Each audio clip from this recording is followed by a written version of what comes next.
Data 3 gusht, Gjyqtarët, kapitulli 17. Në krahinën malore të Efraimit, ishte një njeri që quhej Mikah. Ai tha nënës së tij: 1100 siklat për argjendi që të kanë marrë dhe për të cilat ke thënë një mallkim që e dëgjova me veshët e mi, ja, i kam unë. Ato para i kisha marrë unë. Nëna e tij tha: I mbirë qofti i bekuar nga Zoti. Kështu ai ja ktheu nënës së tij të 1100 siklat për argjendi dhe ëma tha: Unë ja shenjtëroj plotësisht nga dora ime këtë argjend Zotit për birin tim, për ta bërë një shëmbëltyr të gdhendur dhe një figurë me derdhje, prandaj po ta kthej tani. Pas kthimit të argjendit nënës së tij, ëma mori 200 sikle argjendi dhe ja dha shkrirësit, i cili bëri një shëmbëltyr të gdhendur dhe një figurë me derdhje metali, dhe këto u vendosën në shtëpinë e Mikahut. Kështu ky njeri, Mikahu, pati një shtëpi perendish, bëri një efod dhe një shtëpi idhush dhe shenjtëroi një nga bijtë e tij që i shërbente si prift. Në atë kohë nuk kishte mbret në Izrael, secili bënte ato që i dukej e drejtë në sytë e tij. Ishte një i ri nga Bethlehemi i Judës, nga familja e Judës, i cili ishte levit dhe banonte në atë vend si i huaj. Ky njeriu nis nga qyteti i Betlehemit të Judës për të vendosur aty ku mund të gjente një vend. Duke ecur arriti në krahinën malore të Efraimit në shtëpinë e Mikahut. Mikahu e pyeti: Nga po vjen? Ai u përgjigj: Jam një levit nga Betlehemi i Judës dhe jam duke kërkuar një vend ku mund të vendosem. Mikahu i tha: Rri me mua dhe bëhu ati dhe prifti im. Do të jap 10 sikle argjendi çdo vit, rroba dhe ushqim. Atëherë leviti hyri. Kështu leviti pranoi të rrinte me atë njeri që e trajtoi të riun sikur të ishte një nga bijtë e tij. Mikahu e shenjtëroi levitin, i riu i shërbeu si prift dhe u vendos në shtëpinë e Mikahut. Pastaj Mikahu i tha: Tani e di që Zoti do të më bëjë të mira, sepse kam një levit që më shërben si prift. Veprat e Apostujve, kapitulli 21. Dhe ndodhi që mbasi u ndam nga ata, lundruam dhe duke shkuar drejt arritem në Kos. Ditën tjetër në Rodos dhe që andej në Patara. Edhe si gjetëm një anije që shkonte për Feniki, hipëm dhe lundruam. Dhe kur pam nga larg Shqipron dhe e lam në të majt, lundruam për në Siri dhe erdhem në Tiro, sepse atje anija kishte për të shkarkuar ngarkesën. Dhe si gjetëm dishepujt që ndruam atje 7 ditë. Nëpërmjet frymës, ata i thoshin Palit të mos ngjitej në Jeruzalem. Kur i plotësuam ato ditë, u nisëm dhe shkuam. Dhe na përcollën të gjithë, me gra e me fëmijë, deri jashtë qytetit, dhe si ulëm në gjunjë në breg, u lutëm. Dhe si përshëndetëm njëri tjetrin, hipim në anije, kurse ata u kthyen në shtëpitë e veta. Kur mbaruam lundrimin, nga Tiro erdhem në Ptolemjad, dhe si përshëndetëm vëllezrit, ndenjem një ditë me ta. Të nesërmen u nisëm, ne që ishim me Palin, erdhem në Cezare, hym në shtëpinë e Filip Ungjilltarit, që ishte një nga të shtatët, dhe qëndruam tek ai. Por ai kishte 4 bija virgjëresha që profetizonin. Dhe pasi qëndruam atje mjaft ditë, zbriti nga Judea një far profeti me emrin Agabo. Dhe si erdhi te ne, mori brezin e Palit, lidhi duar dhe këmbët e veta dhe tha: Këtë thot fryma e shenjtë. Kështu do ta lidhin judejt në Jeruzalem burrin të cilit i përket ky brez dhe do ta dorëzojnë në duart e këmbëve. Kur i dëgjuam këto gjëra, ju lutem ne dhe vendasit që të mos ngjitej në Jeruzalem. Por Pali u përgjigj: Ç'po bëni duke qarë duke më coptuar zemrën? Sepse unë jam gati jo vetëm të lidhem, por edhe të vdes në Jeruzalem për emrin e Zotit Jezus. Dhe me që nuk i mbushej mendja, pushuam duke thënë: U bë vullneti i Zotit. Dhe pas atyre ditëve, bëm gati plaçkat dhe u ngjitëm në Jeruzalem.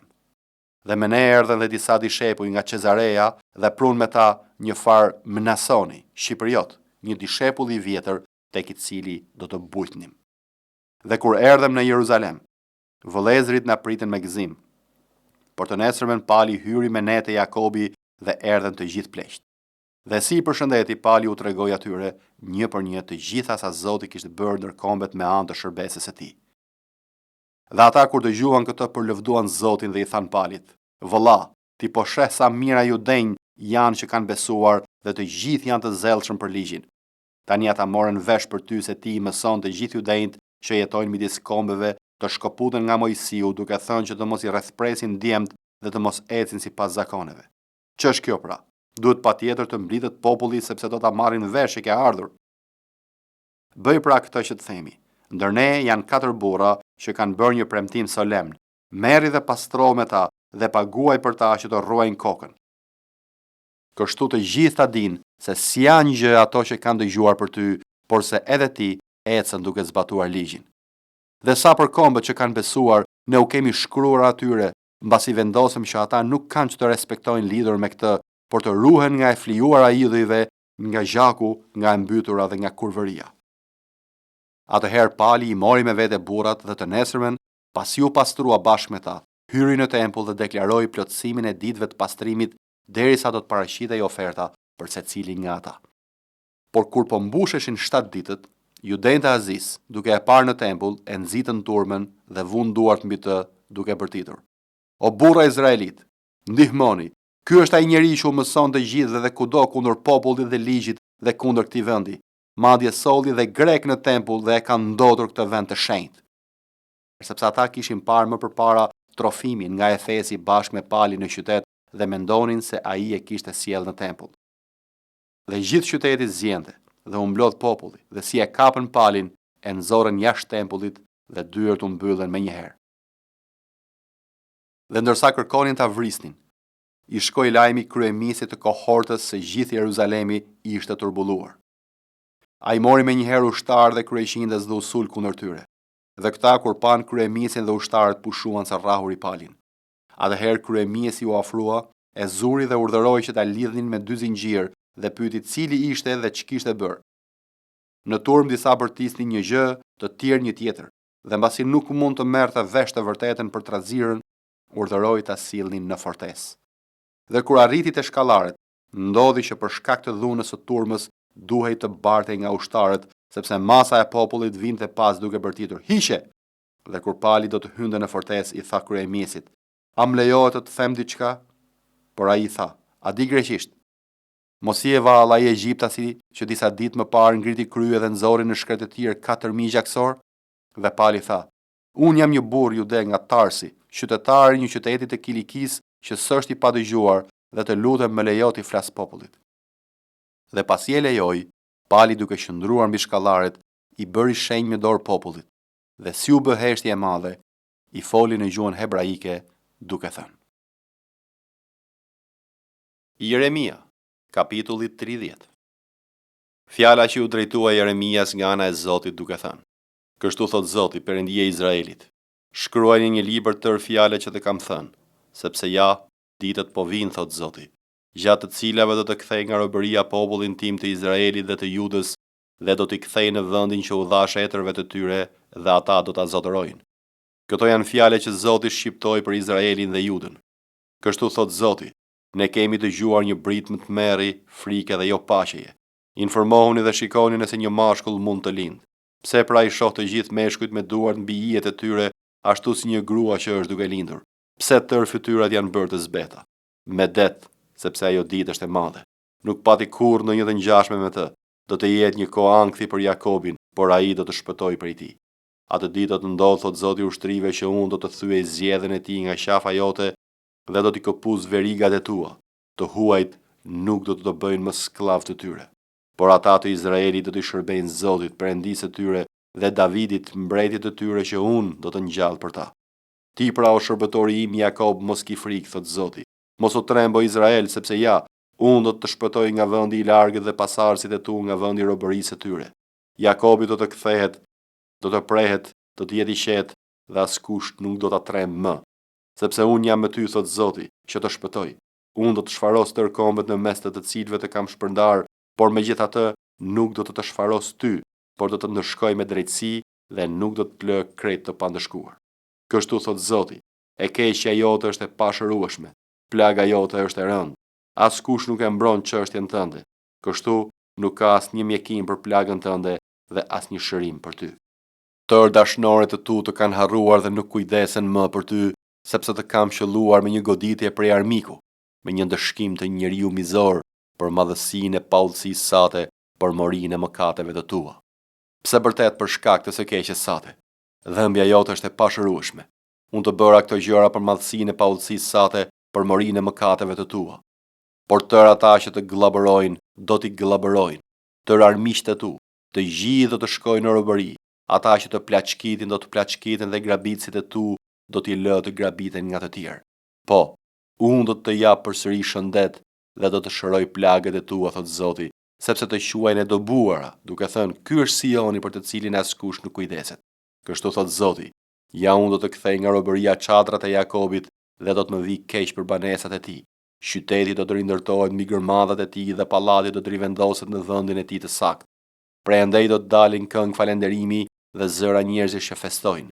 Unë do t'i shumoj dhe jo t'i paksoj. Do t'i bëj të nderuar dhe nuk do të poshtërohen më. Bitë e tij do të jenë si më parë dhe kuvendi i tij do të bëhet i qëndrueshëm para meje, por do të ndëshkoj gjithë shtypësit e tyre. Princi i tij do të jetë një prej tyre dhe sunduesi i tij do të dalë nga mesi i tyre. Unë do të bëj që ai të afrohet dhe ai do të vi afër meje. Kush pra do të porosiste zemrën e tij që të më afrohet, thot Zoti. Ju do të jeni populli im dhe unë do të jem Perëndia juaj. Ja, po shpërthen stuhia e Zotit. Një stuhi e shfrenuar do të bjerë me forcë mbi kokat e pafeve. Zemërimi i zjarrit i Zotit nuk do të fashitet derisa të mos ketë plotësuar, derisa të mos ketë realizuar synimet e zemrës së tij. Në ditët e fundit ju do ta kuptoni. Jeremia, kapitulli 31. Në atë kohë, thot Zoti, unë do të jem Perëndia i të gjitha familjeve të Izraelit dhe ato do të jenë populli im. Kështu thot Zoti, populli që shpëtoi nga shpata ka gjetur hir në shkretëtir, unë do t'i jap prehje Izraelit. Shumë kohë më parë, Zoti më shfaq duke thënë: Po, të kam dashur me një dashuri të përjetshme, prandaj të kam tërhequr me dashamirësi. Unë do të të rindërtoj dhe ti do të rindërtohesh, o virgjëreshe e Izraelit. Do të zbukurohesh përsëri me dajret e tua dhe do të dalësh në mes të valleve të atyre që bëjnë fest. Do të mbjellësh përsëri vreshta mbi malet e Samaris, mbjellësit do të mbjellin dhe do të vjelin frytin e tyre.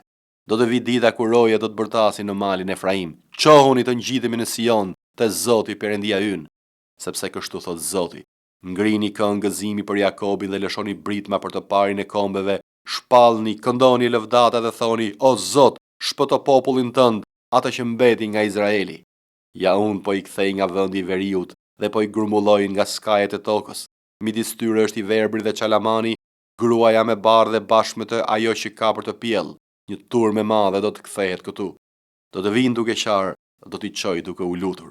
Do t'i bëj të ecin gjatë rrjedhave ujore nëpër një rrugë të drejtë të cilën nuk do të pengohen, sepse jam një atë për Izraelin dhe Efraimi është i paralindur im.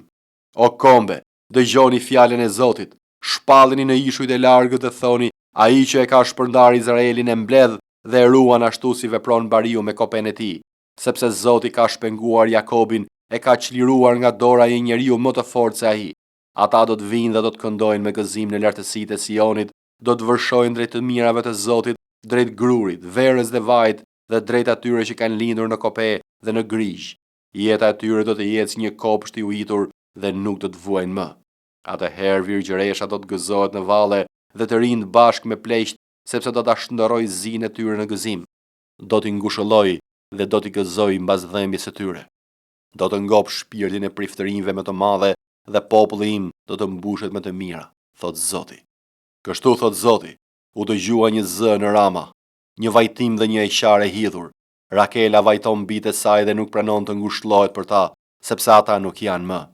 Kështu thot Zoti, mbaje zërin tënd nga eqara, sytë tu nga të derdhurit lot, sepse vepra jote do të shpërblehet, thot Zoti, ata do të kthehen nga vendi i armikut. Ka shpresa për pasardhësit e tu, thot Zoti, bitë tu do të kthehen brenda kufive të tyre. Kam dëgjuar vazhdimisht Efraimin të ankohet. Ti më ke dënuar dhe unë jam dënuar si një dem i ri i panënështruar. Më bëj të kthehem dhe unë do të kthehem, sepse ti je Zoti Perëndia im. Pasi mora rrugë të keqe u pendova. Pasi e pranova gjendjen time, kam rrahur rijen time. Më erdhi turp dhe ndjeva hutim, sepse mbaj turbin e rinisime. A është pra Efraimi një bir i dashur për mua, një bir i kënaqësive të mia? Në fakt, megjithse kam folur kundër tij, e kujtoj akoma fort. Prandaj të përbrendshmet e mia mallëngjehen për të dhe me siguri do të kem mëshirë për të, thot Zoti. Ngreh për vete disa trungje, bëj disa shtylla treguese, ki shumë kujdes për rrugën, për rrudhën që ke ndjekur. Kthehu o virgjëreshe e Izraelit, kthehu në këto qytete të tua. Deri kur do të shkosh duke u endur, o bie rebele, sepse Zoti krijon një gjë të re mbi tokë, gruan që kërkon ta bëj për vete burrin. Kështu thot Zoti i ushtrive, Perëndia e Izraelit: do të thuhet ende kjo fjalë në vendin e Judës dhe në qytetet e veta, kur t'i kemi kthyer ata nga robëria. Zoti të bekoft ose lije drejtësisë, o mal i shenjtërisë. Aty do të banojnë Juda dhe të gjitha qytetet e tij bashk, bujqit dhe ata që drejtojnë kopet, sepse unë do të ngish shpirtin e lodhur dhe do të rimbush çdo shpirt që vuan. Pas kësaj, unë u zgjova dhe vështrova, dhe gjumi im që i ëmbël. Ja do të vinë ditët, thot Zoti, në të cilat do të mbjell shtëpinë e Izraelit dhe shtëpinë e Judës me far njerëzish dhe me far kafshësh, dhe do të ndodhë që ashtu si jam kujdesur për ta për të çrrënjosur, për të shembur dhe për të rrëzuar, për të shkatruar dhe për të bërë të keqen, po ashtu do të kujdesem për ta për të ndërtuar dhe për të mbjellë, thot Zoti. Në atë ditë nuk do të thuhet më etrit kanë ngrënë rrusht papjekur dhe dhëmbët e bijve mbeten të mpirë, por secili do të vdes për paullësinë e tij. Kushdo që ha rrusht të papjekur do të mpihen majat e dhëmbëve. Ja do të vinë ditët, thot Zoti, në të cilat do të vendos një beslidhje të re me shtëpinë e Izraelit dhe me shtëpinë e Judës. Jo si beslidhja që kanë vendosur me etrit e tyre ditën kur i zura përdore për t'i nxjerrë nga vendi i Egjiptit, sepse ata e shkelen beslidhjen time ndonë se unë isha perëndia i tyre, thot Zoti. Por kjo është beslidhja që do të vendos me shtëpinë e Izraelit mbas atyre ditëve, thot Zoti. Do ta shtije ligjin tim në mendjen e tyre dhe do ta shkruaj mbi zemrën e tyre, dhe unë do të jem Zoti i tyre dhe ata do të jenë populli im. Ata nuk do të mësojnë secili të afërmin e tij dhe secili vëllan e tij duke thënë njihni Zotin, sepse të gjithë do të më njohin nga i më i vogli deri te më i madhi, thot Zoti, sepse unë do ta fal paullsinë e tyre dhe nuk do ta kujtoj më mëkatin e tyre. Kështu thot Zoti që ka dhënë diellin për dritën e ditës dhe i ka dhënë ligje hënës dhe yjeve për dritën e natës, që e larton detin dhe i bën dallë këtë uturin, emri të cilit është Zoti i ushtrive. Në qoftë se këto ligje do të binin përpara meje, thot Zoti, atëherë dhe pasardhësit e Izraelit do të pushonin se qenin një kom përpara meje për jetë. Kështu thot Zoti, në qoftë se do të mund të mateshin qejt lart ose të hulumtoheshin themelet e tokës poshtë, atëherë dhe unë do t'i hidhja poshtë të gjithë pasardhësit e Izraelit për të gjitha ato që kanë bërë, thot Zoti. Ja do të vinë ditët, thot Zoti, në të cilat ky qytet do të rindërtohet për Zotin nga kulla e Hananaelit te porta e qoshes. Që andej, litari për mati do të shtrihet ende drejt deri te kodra e Garebit, duke u kthyer pastaj drejt Goahut. Gjithë lugina e Kufomave dhe e Hirit dhe të gjitha arat deri te porroji i Kidronit, deri te qoshja e portës së kuajve në drejtim të lindjes, do t'i shenjtërohen Zotit. Nuk do të shkatërohet më kurrë dhe as nuk do të shemet për jetë. Marku, kapitulli 16. Si kaloi shabati, Maria Magdalena dhe Maria nëna e Jakobit dhe Salomeja blen aroma që të shkonin të vajosnin Jezusin. Në mëngjesin e ditës së parë të javës, shumë herët, me të lindur dielli, erdhën te varri dhe thonin në mes tyre: kush do të na rrokullis gurin nga dera e varrit? Dhe kur ngritën syt panë se guri ishte rrokullisur, sepse ishte shumë i madh. Hyn pra në varr dhe pa një djalosh të ulur në të djathtë, të veshur me të bardha dhe u trembën. Dhe ai u tha atyre: mos u trembni. Ju kërkoni Jezusin Nazarenas, të kryqëzuarin. Ai u ringjall, nuk është këtu. Ja vendi ku e kishin vënë. Por shkoni dhe u thoni dishepujve të tij dhe Pietrit se ai po shkon përpara jush në Galile. Atje do ta shihni, ashtu siç u pati thënë. Dhe ato dolën shpejt dhe ikën nga varri, sepse i zuri tmerri dhe habia, dhe nuk i than kur kujt asgjë, sepse kishin frikë. Edhe Jezusi, si u ngjall në mëngjesin e ditës së parë të javës, ju shfaq së pari Maria Magdalenës, nga e cila pati të buar 7 demon. Dhe ajo shkoi dhe u atregoi atyre që kishin qenë bashkë me të, të cilët mbanin zi dhe e qanin. Dhe këta kur dëgjuan se ishte gjallë dhe se u pa nga ajo nuk e besuan. Dhe mbas këtyre gjërave, dyve prej tyre ju shfaq në trajt tjetër, ndërsa po ecnin duke vajtur në fshat. Dhe ata shkuan dhe u atreguan të tjerëve, por as këtyre nuk u besuan. Në fund ju shfaq të 11-ve kur ishin në tryezë dhe i qortoi për mosbesimin e tyre dhe për ngurtësinë e zemrës, sepse nuk u kishin besuar atyre që e kishin parë të ringjallur. Dhe u tha atyre: shkoni në mbar botën dhe i predikoni ungjillin çdo krijese. Ai që beson dhe pagëzohet do të shpëtohet, por ai që nuk beson do të dënohet. Dhe këto janë shenjat që do t'i përcjellin ata që do të besojnë. Në emrin tim ata do t'i dëbojnë demonët, do të flasin gjuhë të reja, do t'i kapin me dorë gjarpërind, edhe nëse do të pinë diçka që shkakton vdekjen, nuk do t'i dëmtoj, do t'i vënë duart mbi të sëmurët dhe ata do të shërohen. Zoti pra, mbas ju foli atyre, u mor në qiell dhe ul në të djathtë të Perëndisë. Pastaj ata dolën dhe predikuan kudo, ndërsa Zoti bashkëvepronte dhe e vërtetonte fjalën me shenjat që e shoqëronin. Amen.